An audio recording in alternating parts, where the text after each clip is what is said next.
تو انہوں نے یہ کیسز اس لیے نہیں کیے تھے کہ عمران خان ان سب کا سامنا کریں گے.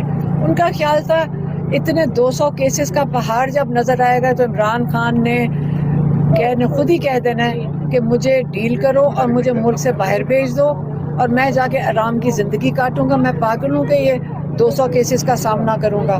تو جب عمران خان نے یہ 200 کیسز کا سامنا شروع کیا ہے اور ایک ایک کیس پہ جو قانون کہتا تھا ہر ایک جج کے سامنے کھڑے ہوئے ہر احمقانہ کیس کا سامنا کیا، تو میرے خیال میں ان کو یہ نہیں پتا تھا جب عمران خان سامنا کرے گا تو اس کو توڑ تک لے کر جائیں گے. اور جب وہ کیسز ختم ہونا شروع ہوئے تو تب لوگوں کو، اب جب یہاں سے کیس نکل کر جب ہائی کورٹ میں جائے گا تو آپ کو پتہ ہے کہ وہاں جا کے ختم ہو جاتا ہے، وہاں پہ بھی یہ جان جان کے گھسیٹیں گے. لیکن یہ سمجھ لیں کہ کیسز عمران خان نے جیسے سامنا کیے، عمران خان کھڑے ہیں کہ اس کو آخر تک دیکھیں گے. یہاں پہ ان کو سزا بھی دے دیں، ناجائز سزا ملے گی کیونکہ یہ ان کو آرڈر کہیں اور سے آتے ہیں.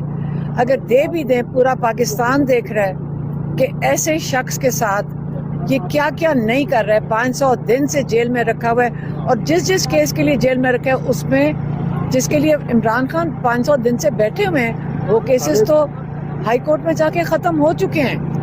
اب جیل سے نہیں نکالنے کے لیے اور کون سے کیس بنائیں گے. آخر کار یہ قوم تنگ آ گئی ہے اور ان کے ہاتھ میں جتنے بھی کیسز یہ بنا لیں، اب یہ مذاق بن گیا. صرف پاکستان میں نہیں مذاق بن رہا، اب ان کا ساری دنیا میں مذاق بن رہا ہے. اب ان کو یہ نہیں سمجھ آ رہی کہ اب کون سا احمقانہ کیس بنا. پاکستانیوں کو کال دے دیے کہ اگر یہ جو ان کے 2 مطالبات تھے کہ جوڈیشل کمیشن بنائے، اور اس میں کیا بات کر رہے ہیں، ایک آئینی اور قانونی بات کر رہے ہیں عمران خان کہ ایک جوڈیشل کمیشن بنایا جائے سپریم کورٹ کے ججز کے نیچے. بہت بڑے 2 ثانیہ ہوئے، 9 مئی کا اور 26 نومبر کا.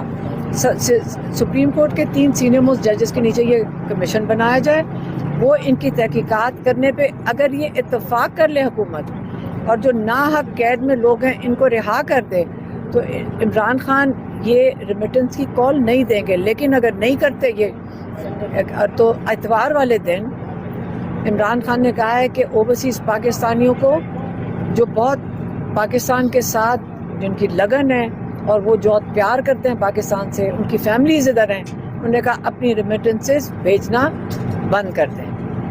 بتاؤں خان صاحب کی کیا باڈی لینگویج تھی جو ہماری تکلیف تھی. آج جب آپ دیکھ رہے ہیں کہ عمران خان جیسے انسان کو آپ یہ کہہ رہے ہیں کہ آپ کو وہ کہ جو ملک ریاض کی فیملی نے اپنے اکاؤنٹ میں یہاں سپریم کورٹ کے پیسے بھیجے ہیں کہ جو تم نے ایک چیریٹی کا ٹرسٹ بنایا ہے یہ تم نے ملک ریاض سے فائدہ اٹھایا ہے.